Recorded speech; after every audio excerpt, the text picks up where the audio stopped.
everyone, to the Daily Fantasy Pivot on RotoCurve. Of course, we are a show aimed to teach the masses, specifically beginners, but we'll cater to anyone, how to play the game of daily fantasy basketball.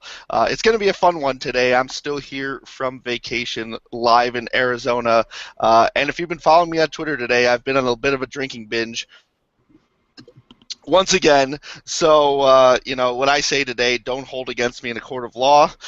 Don't forget to check out the free roll this Friday, which of course is today. Again, this is the alcohol speaking. This is why we shouldn't have me. But the free roll today, rotocurve.com/free roll, and then a second front slash. Should be fun. Have any of us done well in this free roll, you guys, or have we been getting our butt kicked by some of the followers? I know I finished about middle of the pack last time. Has anyone gone near the top of the standings? I was okay one week, I think, but I don't know. I think what happens is every Friday I listen to what Ricky says, and it just ruins everything, ruins my chance for any winning score. Well, I think if you had a graph of my accuracy, Fridays would probably be the worst because instead of my cheat sheet on my right screen, I've got my whole contact list up and I'm seeing what's going on tonight, so it's not quite as effective. All right, what else we got here? You can find the NBA tools on rotocurve.com. Go to the top. There's you click the NBA tools. We got a whole bunch of things going on, and let's introduce one of the contributors to that, Benny Ricciardi. Benny, what you got going on today? How are you?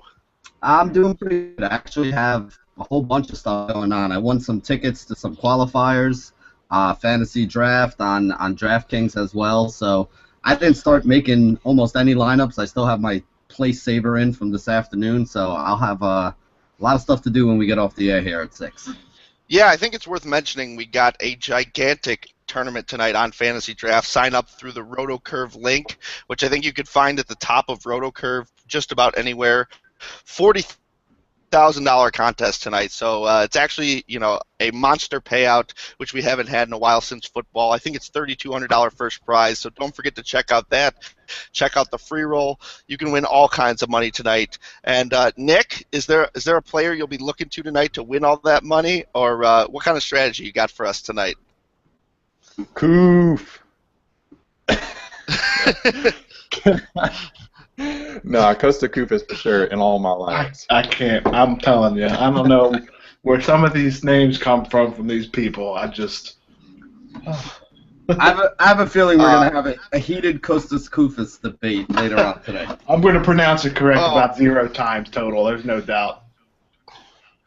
We've had some punning before the show today, if you've been following on Twitter. We've had all kinds of stuff going. We had a fun pregame, a pre-show discussion, so let's get straight to the picks because I think there's going to be some sparks flying today. Let's start at the point guard position. I'm just going to toss one out there. No one's going to yell at me for this. Dame Lillard, guy who scored 91 points against the Golden State Warriors in 2 matchups. And what I like about this is they actually were blown out the first game. They did the blowing out the second game.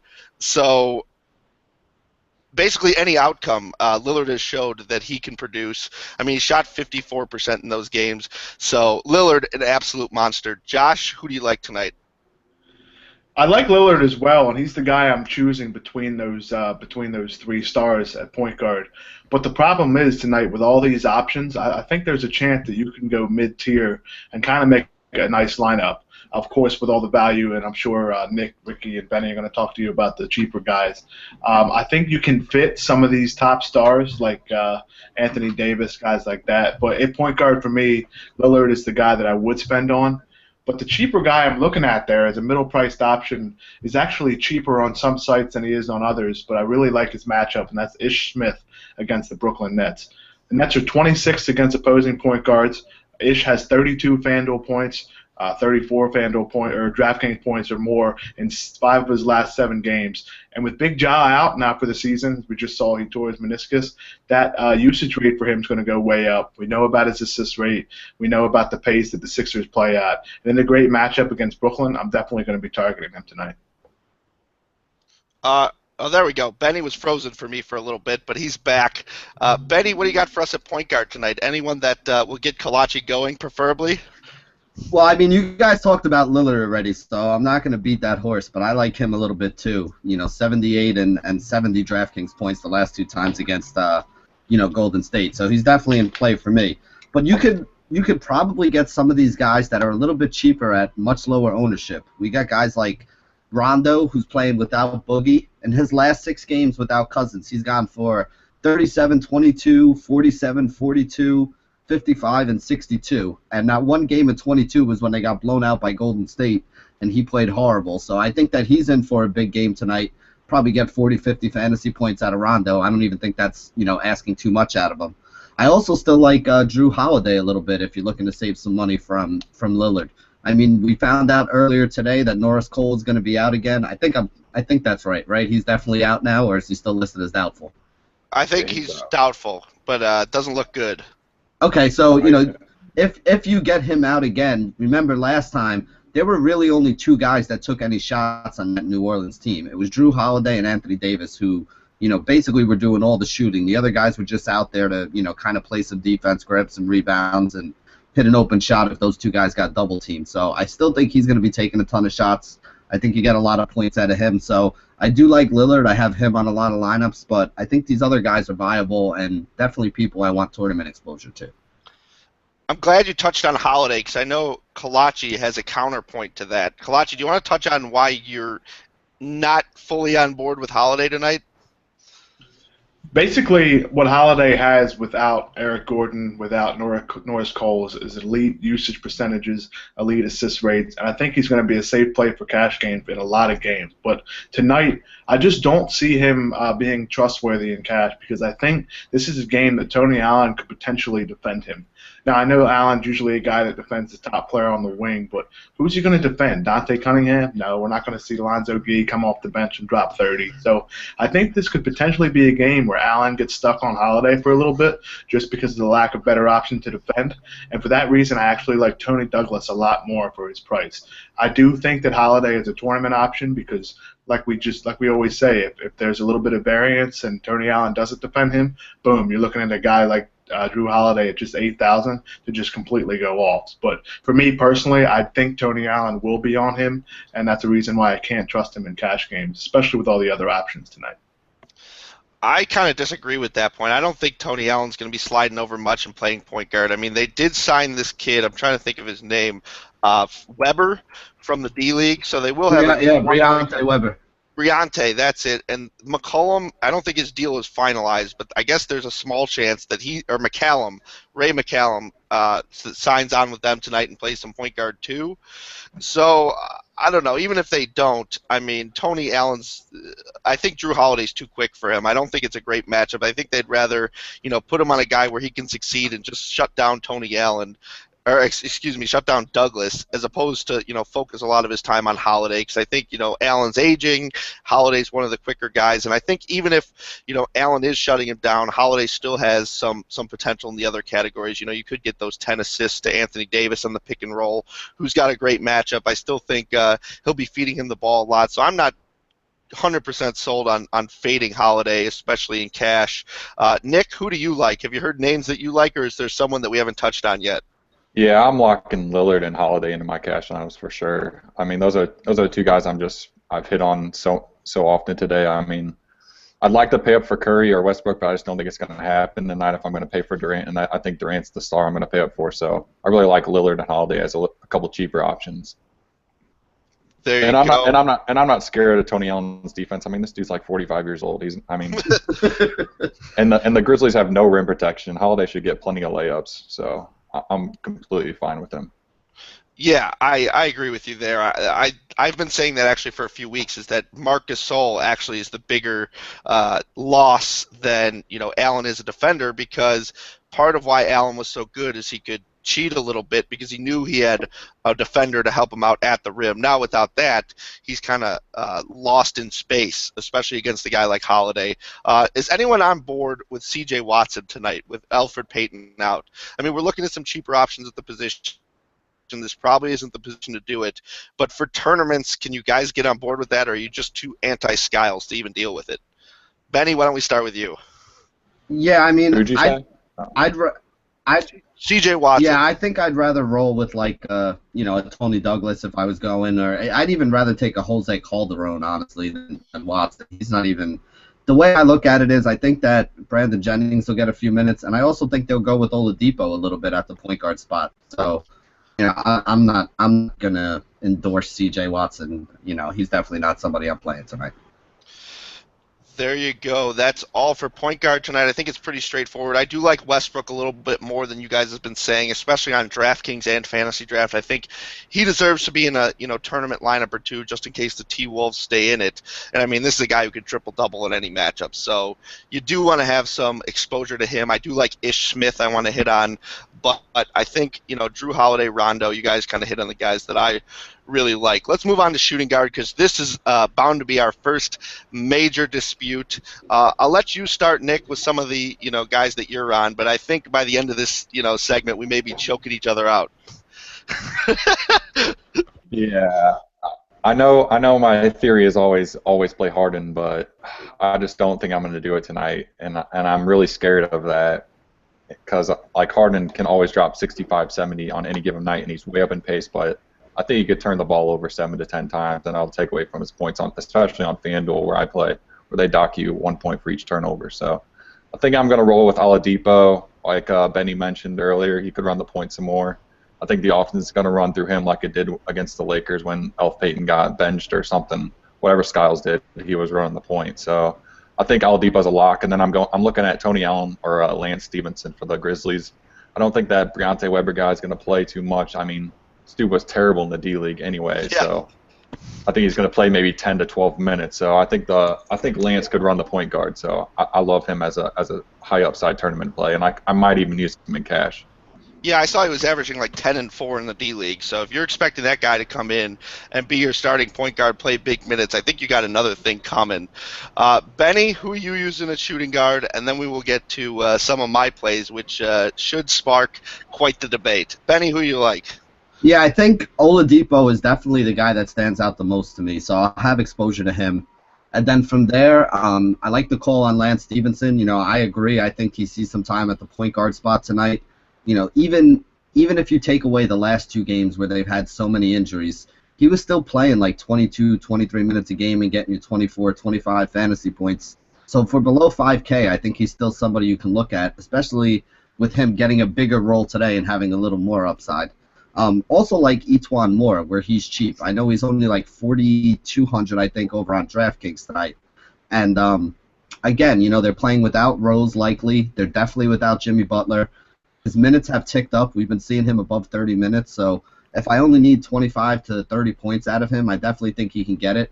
I wouldn't be expecting him to have a huge game like he had last time out, but 25 to 30 points I think is definitely within the realm of possibilities. And I just don't like the shooting guard spot today. So if you can save there and get a guy that can do decently for you, I think that's probably the way to go.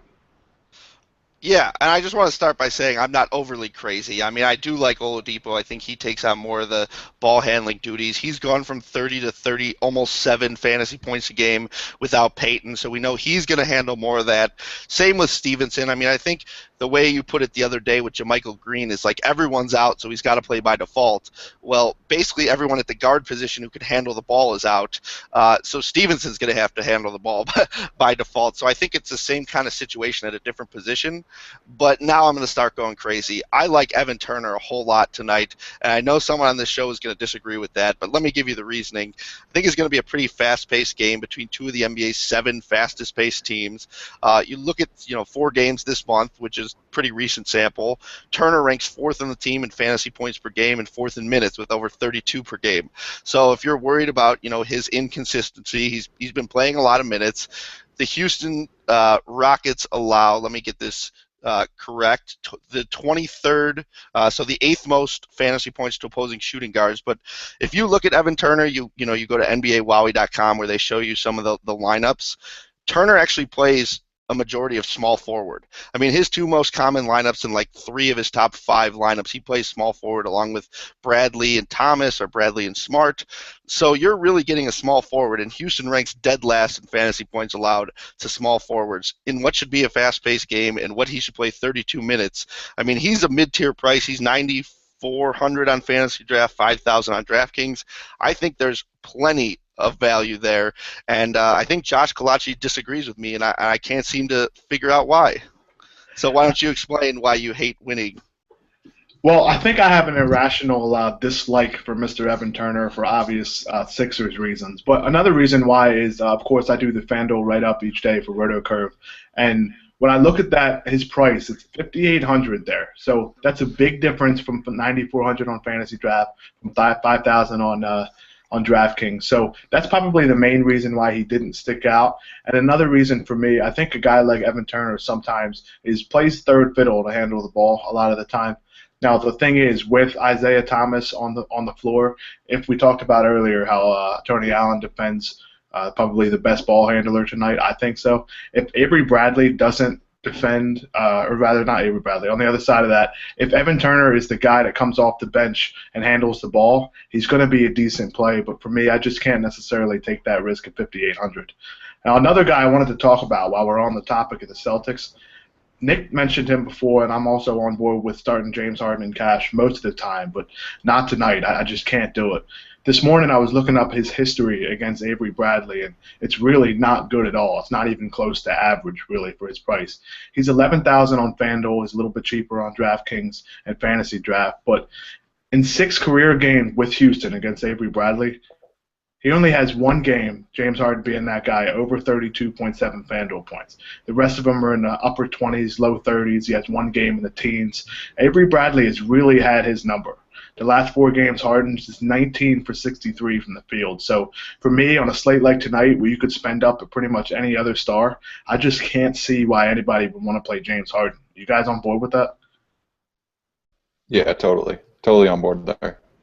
Yeah, Harden wasn't on my radar. I happened to look at the same thing, and that's why I actually like Dwight Howard the best of any player on the Rockets tonight. I think you could look at some other positions because they'll probably have to pick up some of his slack, but I'm not paying up for Harden tonight. Benny, are you? No, I actually don't have him on any of my rosters. And, I know there are people who say, well, if no one's going to play him, I'm going to play him in tournaments. I just think that sometimes there are certain matchups where you don't do that, and this is kind of one of those to me. I don't usually mess with anybody being guarded by Avery Bradley, and I just really don't think it's a good spot for him. So definitely not on Harden either. Yeah, it's kind of like the Spurs matchup for him, where he seems to struggle just about every time. Okay, no one's using him, but there's a reason there. And I think Avery Bradley is a good enough defender. He's shown, and I mean, there's tons of history here that he just shuts him down, and we got to respect the numbers. All right, let's talk about him. The man who we made a meme for, or at least I did before the show, Sasha the Vuja situation, as I called him, or if you pronounce it Cheech, we'll go with Sasha Vuja Cheech and Chong. I mean, I saw him live the other night, and he looked really good to me. And these same players are out tonight. He played 34 minutes. There we go. Hey, the guy played 34 minutes and he's still only $7,000. So, by your thinking, why would you sit a guy like that? I mean, the minutes are going to be there yet again. No. No. Yeah, the minutes are fine. But I know Josh just dropped his mic and walked away, so I wanted to throw in my 2 cents here. All right, let's hear it. He shot 6 of 7 for 3-point line the other night, Yes. 7 of 8 from the floor. Yes. So, are you expecting him to shoot 83% again today? No, but I'm still expecting him to take a bunch of shots from behind the arc. I'm still expecting him to play those sort of minutes, and he's still a great shooter. I mean, if he makes half those, he's still worth his price, is he not? I mean, I think if he ends up with 15 points and a few things sprinkled in, you're happy for that price. Yeah, I mean, for a guy that cheap, I need at least 25 to 30 fantasy points. And I feel like there are other guys that cheap that I have a better feeling about getting those points out of. So I don't really think I need to pay up for him. And honestly, he's, no, I'm not doing it. That's it. Collacchi, it's nice to have you back. Do you want to speak for yourself now? Well, what happened was I got up and walked to the other side of the hallway, and there's actually a hole in the drywall over there now. So I'm going to have you sending that bill to you, Ricky. Also, if you guys have seen that video when that guy throws his computer out the window, that's almost me right now. I can't get on board with a guy like that, especially in tonight's slate. And I think Benny talked about the reason. A guy that was 7 for 8 from the floor, 6 for 7 for 3. He did have 5 rebounds. I'll give him that. But I think it just gets to the point where at the 2-guard spot tonight, you're choosing to not have a guy like Oladipo or not have a guy like Tony Allen or even Lance Stevenson to have him in play. Now, I could see it, potentially. I know this sounds odd on fantasy draft where you have to play 3 guards with the potential to play 5, but I just can't bank on a guy, like Benny said, shooting 83% again. It's just not something I like to rely on. Well, I'm half trolling, but I will be using him in a tournament lineup or two. But I do want to say that if Vujicic starts and he doesn't make his early shots like he did last game, and he's not lights out, it could actually be a Langston Galloway game, and you may want to have a share of each, because Galloway does play a lot of shooting guard, and I think the only reason he played 34 minutes last game is because he was so on fire. So for tournament purposes, if he were to light it up early again, I think he could provide value. But otherwise, it could be Galloway. I do like Turner in all things. I do want to mention Zach LaVine, who's actually had 2 big games against Oklahoma City in the past 3, and he's another guy who's a mid-tier price. So if you don't want to spend up, I think LaVine makes a lot of sense at 10.8. I think Turner makes a lot of sense at 9.4. I can see those guys in cash. I can't see Vujicic in cash, but I do want to have them in tournaments just so I can screenshot you the lineup when it finishes at the top of the pick and roll on fantasy draft tonight. Anyone have anything else to say about the shooting guard position? Maybe Vince Carter, maybe Klay Thompson. Does anyone have any thoughts on either? I saw, just looking at the injury report now, Ben McLemore is officially out tonight, and Marco Bellinelli is probable. So that means that he will probably get the start against Orlando. So he makes for a decent punt as well, and I think he's the guy I would rather use over the guy that Ricky photoshopped the picture of on a male model. So I'm just with Bellinelli over a guy that just makes me sick. I can't go with Vujicic. All right, let's move on to small forward now that we've had that conversation. Moving on. A male model. Dude, Nick, if you haven't seen it, look at your mentions. That's the situation. Yeah. Oh, actually, that's worthy of comment. You know how to watch that stuff, man. It's Delaware. We don't even have cable around here. That's where those dudes hang out, I thought. Yes, you're about right, to be honest with you. You realize Jersey Shore is an American classic TV show. Yeah, just like you do realize like this, American right? classic, right? There you go. An oldie but goodie. Let's go to small forward. I've got all the big names here. I don't think it's necessarily a night to be saving here. I like Rudy Gay the best of anyone. You look at his DraftKings points per game without Cousins, and it's actually really similar to his with Cousins, but you look and he had 1 monster dud. I mean, if you take out the monster dud, now we're talking a big improvement without Cousins. You look at his usage, it goes from 21 to almost 29% without Cousins. He's had 2 50 burgers in his last 4 games without Cousins. So, I mean, this is more productive than it seems as a whole. You got to look at that outlier performance with 6 fantasy points and basically throw it out the window. I don't think that's happening tonight. Nick, why don't you tell us who you like at small forward tonight? Yeah, we're on the same page there. Rudy Gay is my guy. I'm locking him in my cash on up for sure tonight. That usage rate should approach 30, I would think, and it's a great matchup. I don't think Evan Fournier is a great defender or anything, and Rudy Gay should play some of the 4 if the Kings go small. So I love Rudy Gay at small forward, especially if he plays the 4 because he gets boards too. So I'm locking him in, and then I'm paying up for Durant tonight. That's the one dude I'm paying up for sure. I think I like him a lot more than Harden, Westbrook, Curry. But I think you could literally make a case for like 15 small forwards tonight, which isn't a normal thing. I really like a lot of small forwards on FanDuel tonight, but we can get into that if you guys touch on your guys you like. Well, what do you make of the whole Fournier thing? Because it's been reported that Skiles is thinking about changing his lineup tonight. My guess would be that means Fournier out, but I'm just guessing here. Yeah. What do you think that could mean tonight, guys? I think if one change gets made, I think it'll be Fournier for sure. It'll be Hazonia entering the starting lineup, but I mean, even that doesn't scare me with Gay either.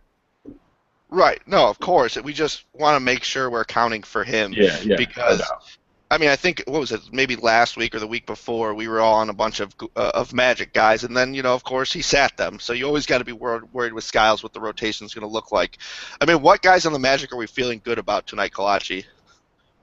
I think for me, it's basically just Depot. That's the only guy I'm really sold on that I think I'm using in cash. The other guy would be Fournier, and like we just mentioned, if he is benched and moved to that second unit, I think he's going to have a very high usage against Sacramento, and he will be the shooting guard basically in that second unit, and that's definitely a thing I want to target. But for small forward, definitely I agree with you guys on Rudy Gay. And touching on what Nick said about Gay playing some four, I do think that that's definitely a possibility. When Orlando faces the four, they struggle a lot. And considering Gay would be then a stretch four, they're 25th. Orlando is 25th against those. And the one thing about when Cousins is out, Rudy Gay's rebound rate or defensive rebound rate goes up to 20, which is really a massive number. Pair that with a 27 usage rate, and you're looking at a guy that's price still hasn't fully appreciated at a low price and a great matchup. You know the minutes are there, so I think he's a guy you can just lock in. Yeah, I agree with you. Here's a question from the group chat. As long as we're going to you, Benny, you could touch on your small forwards at the same time. But who do you like between Crowder and Covington tonight? I haven't really been on either one of them, so give me a second on that one. Philly against Brooklyn. Well, let me actually Crowder. Yeah, Crowder's actually not a bad play. Houston is actually the worst against small forwards in the league, and that game should be at a pretty quick pace. I haven't really looked at his price all over, so I don't know how big of a price difference it is between them. But Crowder, I'll give them to you. Crowder is 5,500 on DraftKings, 10-1 on Fantasy Draft, and 6,100 on FanDuel. And Covington is 6,500 on DraftKings, so 1,000 more, 12,000 on Fantasy Draft. So he is, where's Crowder? Almost 2,000 more, and 6,200 on FanDuel. So he's 100 more on FanDuel, which is interesting. So he's a big gap on most, but not on FanDuel. I think I would take Crowder on every one of those sites. Definitely the places where you're getting, a big salary savings. But even on FanDuel, where it's $100, I still would rather have Crowder than Covington tonight. Yeah, I think that game's really interesting to me. I want a lot of pieces from that game, and I think, there's not a lot of big names in it, especially if we're staying away from Harden. But I think you can load up on the secondary pieces in that game because I do expect it to be close and high scoring. And I love the matchup for both Turner and Crowder. I think they could both get it done. Collacchi, do you want to touch on, because I know you've told me this before, the difference between Covington with Okafor and the difference between Covington with Noel? Because I know you think that, and I think the stats show too, that Covington's actually better without Okafor. Yeah, Okafor is a guy, and I'm sure you guys have watched a lot of Sixers this year just because of all the DFS we've been playing against him. But when Covington's on the floor without Okafor, that usage goes way up. Of course, Noel is going to be the guy that basically rebounds the ball a lot more. He's going to be the rim protector. I did just see a report that for the rest of the season, Noel will be playing the 5 with our favorite guy, Jeremy Grant, at the 4. So basically, that means Covington's going to be playing a lot of 2 and a lot of 3 at the wing. So without Okafor, that guy is really going to have a high usage. He's been playing a lot better of late. Earlier this season, his shooting percentage was way down, which was affecting his performance. But he's got minutes lately. His shots are higher. And without another center like that, he just becomes that third rebounder and sometimes second rebounder when Jeremy Grant gets taken out or in foul trouble. So he's a guy going forward that could potentially move up to a $6,500 or $7,000 player if he continues to get more than 30 minutes. Yeah, I agree with you. I like Covington tonight. I think I'd prefer Crowder of the two, at least in cash. But I think tournaments, I'd go Covington. Benny, you want to finish up on your small forwards? I didn't mean to cut you off. No, I mean, you guys touched on the guys that I'm using. I like Durant a lot where I can pay up for him. He's one of 2 guys that I'm willing to pay up for today that are expensive. I have Gay on just about every site, and it's not just that his price hasn't come up.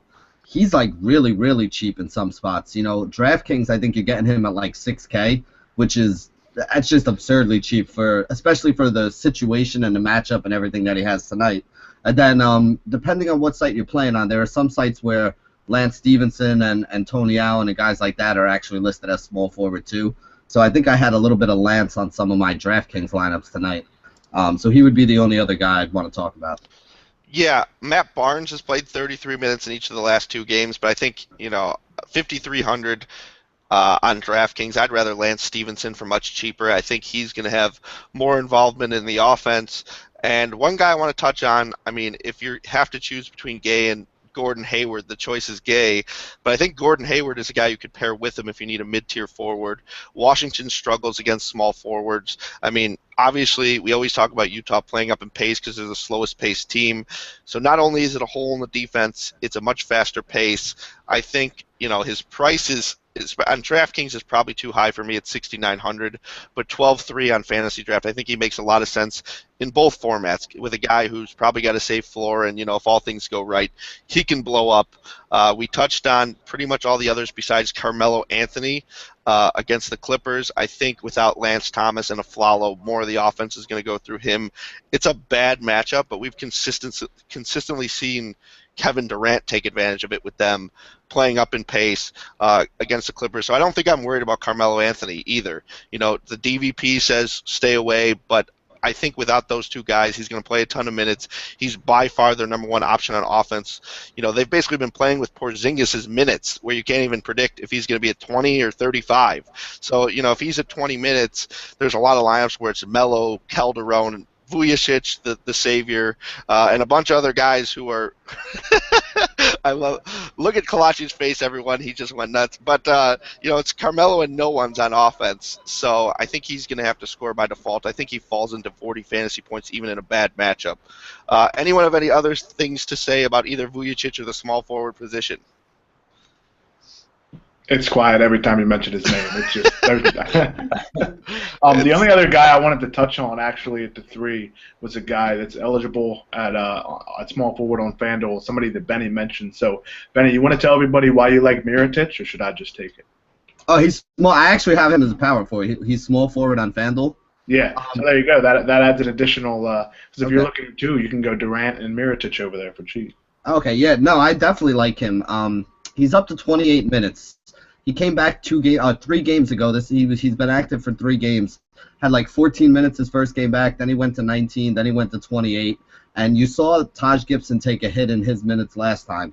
And the thing about Mirotic is we all know that he's an offensive player. He's a guy that can score. And without Derrick Rose, without Jimmy Butler, you're going to need some guys that can score on the Chicago team. If Rose and Butler are both out, we know Butler's out. I'm pretty sure Rose is going to be out as well. So, you're going to see a little Etuan Moore at the point. You're going to see a little bit of Aaron Brooks at the point. You might even see a little bit of like a Dunleavy or McDermott playing the 2. So you may even see Mirotic at the 3 here. So I think you're going to get 25 to 30 minutes out of him. And if you look at the last 2 games he had, played 19 minutes, scored 28 fantasy points. Played 28 minutes, scored 39 fantasy points. So since he's come back, he's well over a fantasy point per minute. At a price of only $4,100 on DraftKings, which is where I really like him, if you get 25 to 30 minutes out of him, I think you get, 25 to 35 fantasy points, a floor of 25 and upside of 35. And for only $4,000, that's 7 to 8 times value. I think he's one of the guys that people aren't talking about today that is pretty cheap and, could give you that salary savings that you want in your roster. Well, yeah, I think people are too focused on his inconsistency earlier in the season when people thought, he was the next big thing. But now you've got so many inactives, so many holes in his back. I think you have to consider him. I agree with you. Let's move on to power forward since he's kind of a combination of each. Collacchi, why don't you start with JaMychal Green? Because I know you're a little conflicted on him. And let's go to Nick after you because the price on FanDuel has gotten to maybe on the edge of comfort. Yeah, exactly. And, of course, the last 2 games, he's just been a plug-and-play. It was one of the safest plays I think we've experienced, really, in NBA DFS this whole year. But his price has come up all the way to $6,400 on FanDuel, which is actually more expensive than Nerlens Noel. It's more expensive than a lot of guys that people would use. So I don't think he's necessarily an auto play, especially in GPP tonight, although we should see more than 35 minutes. He's an interesting fade now because I know Benny and I, and actually Ricky touched on this too on Wednesday. We said, I know but a high ownership rate would cause people to maybe look off of him in GPP, but the fact is that JaMychal Green was that good of a play, you didn't have to do that. Tonight, I think, especially on FanDuel, it's a different situation because at 6,400, he doesn't become that auto play. You guys agree at that price? Nick, Yeah. let's go to Nick first because he's the FanDuel guy. Yeah, I'm not playing JaMychal Green whatsoever at 6,400. I think with the $2,000 price come up with his price, I mean, all the upside's just taken out of him now. I mean, I can't play him whatsoever, even if he's going to play. And then I think Jarrell Martin's going to get some run there too. So if you're looking for that value Grizzlies power forward, I think I'd rather go Jarrell Martin at 3,700 on FanDuel. Benny, go ahead. Well, yeah, I was just going to add in, it's kind of the reverse situation of what we talked about the other night when it was Chalmers and JaMychal Green. When JaMychal Green was dirt cheap, it's tough to fade the guy that's dirt cheap. That's a very solid play. But you can fade the guy that's a little more expensive. Like if you faded Chalmers the other night, I still didn't think it was smart to do, and it wouldn't have worked out as a good play if he would have played the whole game. But he did get hurt, and he wound up only going like 5.5x, which was okay. But, again, people were expecting 7, 8, 9x out of him, which when you get more expensive is a lot tougher to do. I mean, at 6,400, if we want to get 6 times out of JaMychal Green over on FanDuel now, you need almost 40 fantasy points out of him, which, again, he can do, but he's not giving you a lot more upside off of that. And it's also not a slam dunk that he's going to get the 40 or get the 30 fantasy points. So I think it's easier to fade him today at high ownership than it was the other day when he was like 4,200 and we told you that, at that price you just literally have to plug him in there, otherwise you're going to lose. And, we were basically right again. Well, now let me ask you about the Chalmers situation, since it kind of applies to tonight. Isn't the whole theory of game theory when it comes to tournaments, you're fading a guy who is such a lock to play. Isn't a guy getting hurt or a guy getting ejected or just, I don't even know, an act of God and maybe the game gets canceled at halftime? Isn't that part of the strategy and why you go that route by fading them? That's why we were fading Chalmers the other day, is we knew he was going to be, highly owned, and there's, there is a chance with any player on any given day. Anthony Davis gets a bad rap because he gets injured all the time. But there's also a chance that Russell Westbrook gets injured. I mean, I've rostered Russell Westbrook before when he's been ejected. So there's that possibility with anyone, and isn't that why we use game theory in these big tournaments? Yeah, in the big tournaments it is, but the thing that I always like to do is I like to look at the guys who we think are going to be the highly owned guys and then try to pick out the one who you think isn't as bulletproof. The other night, a guy like JaMychal Green at that price was almost bulletproof, because even on a bad game, if he got you 25 fantasy points, which was well below the expectation that everybody had from him, he still did well enough that he wasn't going to kill you. Whereas a guy like Chalmers was a little more expensive, where he still needed to have a good game. Like 35 fantasy points is not easy to do. It's not like every guy that's going out there is putting that up every night. Whereas asking 25 points from a guy that's playing 35 minutes, just about any guy who's playing 35 minutes in a game is going to get you 20 to 25 points. Sorry, I got a cough. Yeah, well, I don't think he's going to play all those minutes, and honestly, he's one of the few guys who actually might play 35 minutes and not get you 20 fantasy points. So there are a few exceptions to the rule, and you're going to the bad side of the exceptions with that.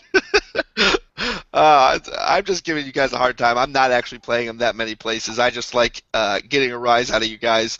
How about Anthony Davis tonight with pretty much all the defensive studs, Gasol, Conley, not that Conley would affect it, but both the starting bigs are out for Memphis. Do we like Anthony Davis tonight?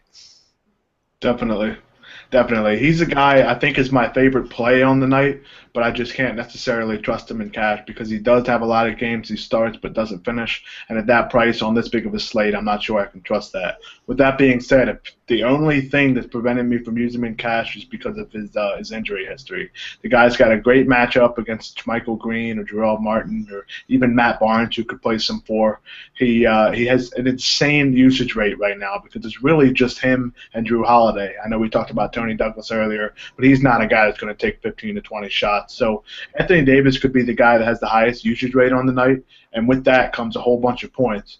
Not to mention, he's a big rebounding guy. He gets some steals, some blocks. He's a decent passer. So I think he's the guy tonight that has the high upside because those other two that we like, Westbrook and Durant, have a potential to be in a game that's a blowout.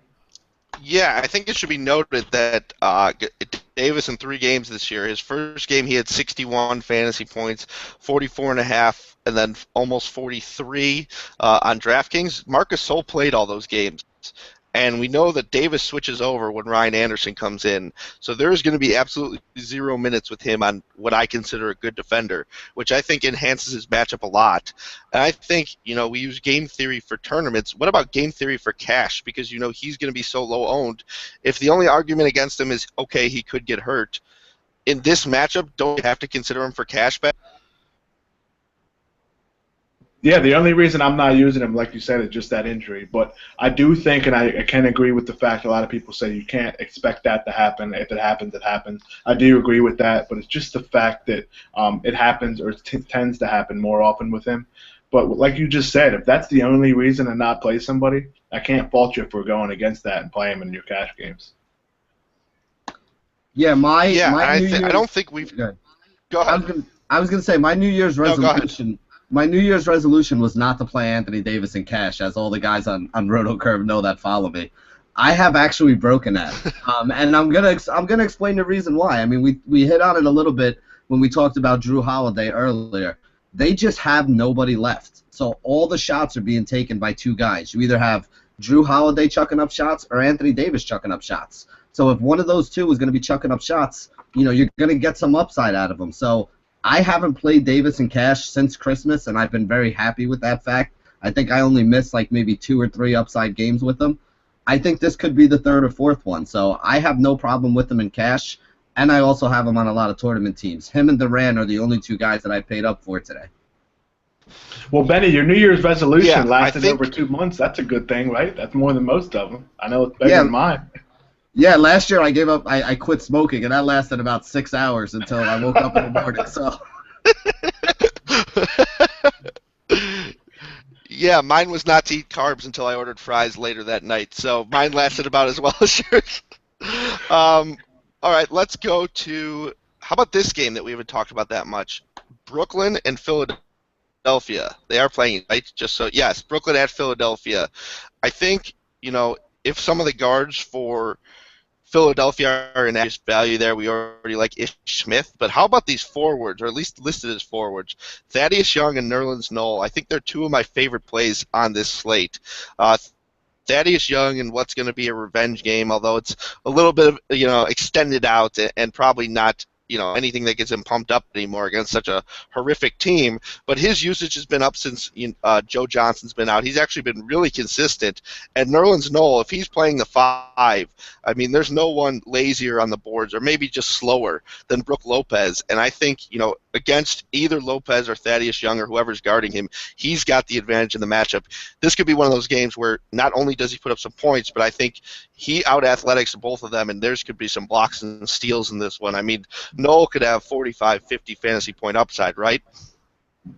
Yeah, I can get on board with that, and I actually have him as a very good GPP play, especially on FanDuel, because he's actually $100 cheaper than JaMychal Green. And a lot of people are going to chase the points with Green, especially in cash, but as you know, a lot of people play their cash lineups in these GPPs. So I think looking at Noel over JaMychal Green in GPPs especially could be an excellent option, because he's going to get those rebounds over Brook Lopez. He has a boosted usage rate with Jahlil Okafor out. He has that great matchup like we talked about. And the thing with Noel, he gets a ton of blocks and steals for a big man as well. So you're always going to get those bonus points. So I think he's an excellent option for cash, for sure. But in GPPs, he's one of my favorite plays because of the expected low ownership with JaMychal Green at the same price. I think Benny and Nick are frozen in time. At least for me, they are. So we will continue to move on. There we go. They're back. How about I wanted to touch on Noel now. Go ahead. Yeah, I just wanted to add that he's my favorite play of the night for sure. So I think if in the Nets they run a ton of their offense through Lopez and Thad Young, so that'll just give even more block opportunities for Noel. So I just love this play. I think you could easily flirt with 50 fantasy point upside, like you said. Yeah, I think Noel's a lock for me, even in cash, even though he's not your typical cash player because he's reliant on those blocks and steals. But I think he, double-double potential, some assists, some blocks, some steals. You could get something everywhere. And I think Jang's kind of similar, but I don't feel as great about him. He did blow up against Oklahoma City earlier this year, but he's been so inconsistent. He's the definition of a tournament play for me today. Anyone wants to mention at power forward? Jason Smith. On FanDuel for sure. Jason. Is he the bare minimum? Yeah, he's 3,500. I mean, he's starting center tonight for Vucevic, who's out again. So, I mean, fastest-paced team, playing against the fastest-paced team in the Kings. Terrible defense without Boogie. I mean, Jason Smith, and his usage rate has been above 21 or 22 with Vucevic out. So I just love this play at the bare minimum at power forward. Yeah, and he's one of the best mid-range shooters of the NBA. I remember seeing that. So there is some upside there. He can score. But I do worry a little bit about Dwayne Dedmon taking some of his minutes just because it's Skiles. I think he's one of those guys who's a tournament only. There's going to be some disagreement here, too. Benny, why don't you start with your punt of the night, and let's see what Collacchi has to say about it. Benny, are you there? We're talking about center position right now? Yeah, center and your here. punt. Can you hear me? Yep, all good. Yes. My center position and my punt fan are close to Koufos here. So I got to hear Costa Koufos in the same day. I think he's going to play 25 to 35 minutes. So basically, the we way that heard he's Costa Koufos and Satsa Vujacic in the same day. Are you guys playing him in the same lineup, or is this what's going on here? I think you could start some studs in a lineup where you use both, that's for sure. But I don't know why you're opposed to the Koufos play. If you look at his numbers without Cousins, he's basically been the direct beneficiary. He's seen the largest jump in fantasy points with and without him.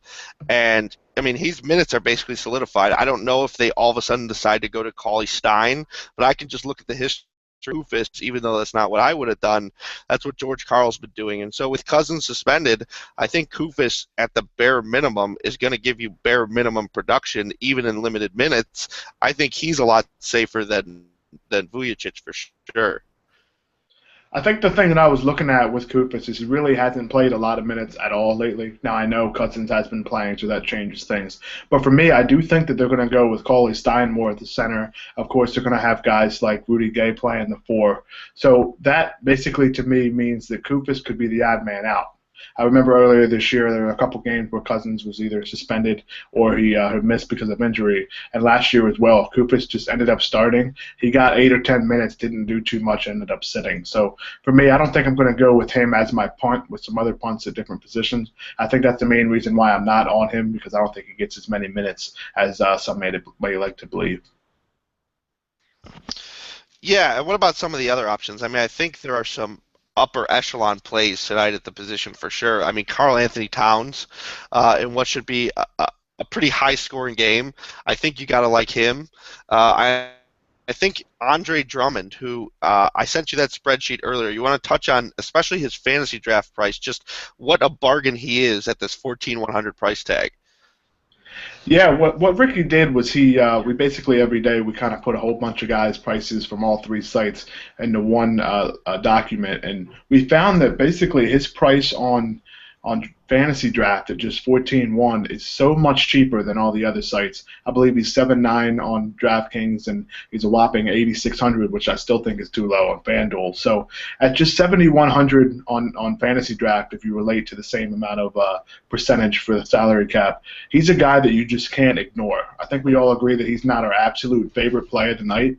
But if you're getting a guy that's been averaging 20 points and 17 rebounds in the last few games at just 7,100, I'm in for that. Yeah, and I mean the names don't even stop there, especially for 2 center sites. I think you might want to use 2 of these guys. Let's talk about how about Dwight Howard? I mean, we mentioned that we don't like Harden's matchup, so if we don't like him and we think he's going to be locked down, I mean, someone's going to have to score. And this guy, I mean, against a pretty miserable defensive front court in Boston, have the advantage, right? And I mean, I think we could be looking at 20 and 10. Yeah, I could definitely agree. I actually like Howard a lot tonight. Yeah, I like Howard a lot tonight going up against Boston. We know that. Yeah, we know Boston's one of those teams that struggles against big guys. So with Howard going up, he's been like a 40 fantasy point guy over about the last 2 weeks of the season. So I have no problem using him here again tonight. I think he could have one of those point games with 10 to 15 rebounds as well. I definitely have a little bit of exposure to him in some of my tournament lineups. Collacchi, what do you think? Howard, or are you looking at some other? I mean, there's some depth at the center position tonight. Do you prefer him, or do you prefer some of the other guys around the same price range on all the sites? I'm going to be using Howard in cash games, I think, especially on FanDuel, because his price kind of fits into what I like to do.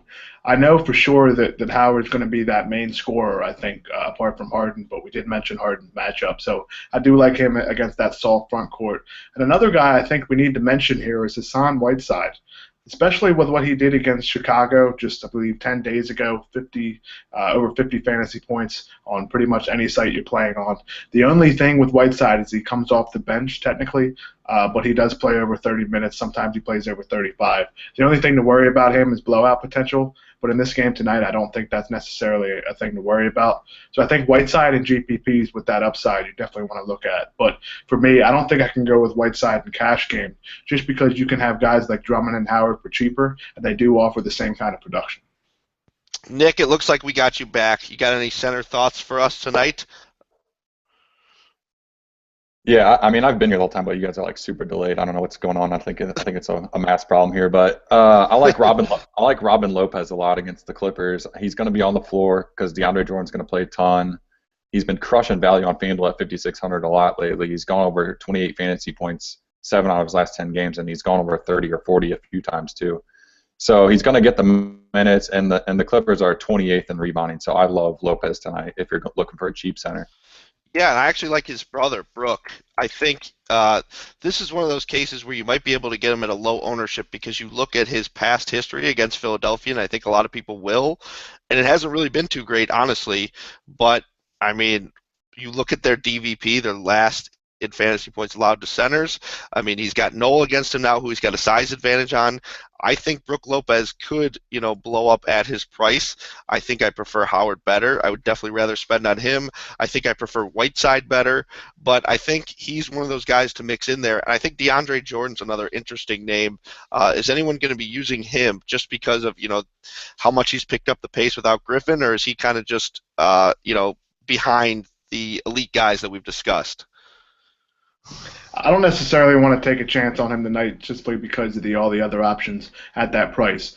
Now, Jordan does have that big upside, especially when teams like to foul him, but I just don't think that you can rely on that tonight when you have guys like Whiteside against Chicago, Andre Drummond against Cody Zeller, and Al Jefferson, who's 400 years old now, and of course Dwight Howard against that small Boston front court. So for me, I don't think I can target a guy like Jordan simply with all the other options. But I do think he's going to be a guy that's less than probably 8% owned on most sites simply because of the other options to look at.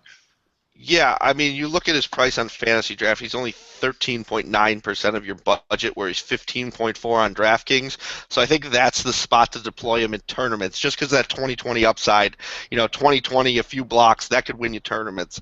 So, but besides that, I think, Whiteside, Howard, definitely safer. What about Pau Gasol, and what about any other guys to round out? Benny, looks like we got you back. What do you think of Pau, and what do you think of the rest of the center position? Yeah, I think Pau is interesting for tournaments. The thing I've noticed about him lately is he's really upped the assist numbers that he's had over the last couple games. So as long as Pau's getting the assists to add to the rebounds and the points that he has, he can keep putting up these big monster 50 and 60-point games. He is getting expensive. I think his ownership will be low. So for me, it's only a tournament play. But I do think he has, I do think he's an interesting guy that'll be low owned in a tournament that has the ability to give you a big number. There you go. We've reached that time once again, unless anyone has anything else to say at the center position. Actually, let me open that up first. Anyone else got anything else to say before we get to our bold calls? Nada. Looks like we covered center. All right, let's get to bold calls. We mentioned a lot of names. I know we've kind of gone over who we really like, but who do we really think's going off tonight? Or Collacchi, in your case, who do we think is going to be horrible tonight? Why don't we start with you? I know it doesn't sound bold at this point because of what we've discussed pretty much in a couple positions for this show, but my bold call is not necessarily how good someone's going to be tonight, but it's just how bad James Harden's going to be tonight. I think he's less than 3 times his salary tonight. I think he's going to have less than 30 fantasy points pretty much everywhere, as Avery Bradley is just going to look to lock him down. There you go. James Harden. Not happening tonight. Benny, who do you like? What do you got for us tonight? Yeah, I'm going to make my bold call more of a roster construction call. and I'm going to actually call my shot. I'm taking down the $4 queue on DraftKings tonight to go to the live final, and I'm going to do it by using Costa Koufis, who's going to be incredibly highly owned. I'm going to do it by using Mirotic, who's going to be low owned, and then instead of paying up for the studs like everybody else is going to do, I'm going to take a whole bunch of guys in the $7,000 to $8,000 range that are going to be low owned and are going to score 40, 50 fantasy points for me tonight, and I'm going to be talking to you guys and doing this show in San Diego next week. Very nice. Calling his shot, the Babe Ruth of the Daily Pivot. Nick, are you calling your shot, or you got something else for us? Yeah, I'm going to go Aaron Gordon over 40 FanDuel points. I think he's in a great spot, and he's coming off a terrible game. I think he's a great tournament play. Awesome play for GPPs tonight. Yeah, it's a guy we didn't really touch on, but I agree with you. I think Aaron Gordon's for tournaments only because of the whole Skiles thing, but I think he's a fine play. I'm going to go back to the well with Evan Turner. I'm going to say we get a double-double out of him tonight in what should be a nice matchup, and I think we get 35 fantasy points on DraftKings and Fantasy Draft, which is certainly enough to hit value. Anything else, guys? Maybe you want to tell the people about free roll or anything else going on before we go? We got 3 minutes left. I will open the floor for discussion. First things first, everybody, I want you to see if you can join that free roll if you're not in it already. You can go to rotocurve.com/free roll. We have a $500 free roll pretty much every Friday now, so be sure to hop into that. There's a ton of stuff up right now on rotocurve.com in terms of NBA. You can look at terms of tools, analysis. Benny has a piece up. I have a piece up. Ricky does an excellent rotations piece. So with just an hour and 3 minutes left till lock, there's a lot of information you can look at and not so little time. So be sure to take advantage of all that. And honestly, that's all I have for looking at tonight. You guys have anything else you wanted to add? If Sasha Vujacic shoots 80% again, I will shave my head on air next week. Oh, I love it. There we go. Pink I was razor, about to make a pink second. razor. I was about to make a second bold call that Sasha Vujacic goes for 8,000 fantasy points tonight. Not just 80, not just 800. I'm going to 8,000 for Vujacic tonight. He's going to light up the scoreboard. That's all for us today. Make sure you check out that free roll. It's rotocurve.com/free roll. Make sure you check out the monster tournament we got going on. Fantasy Draft, 40K pick and roll. Sign up under the RotoCurve. Sign up if you need that. You can hit any of us up in the chat on Twitter, basically anywhere. So until next time, we're out. Happy Sasha Vujacic Friday.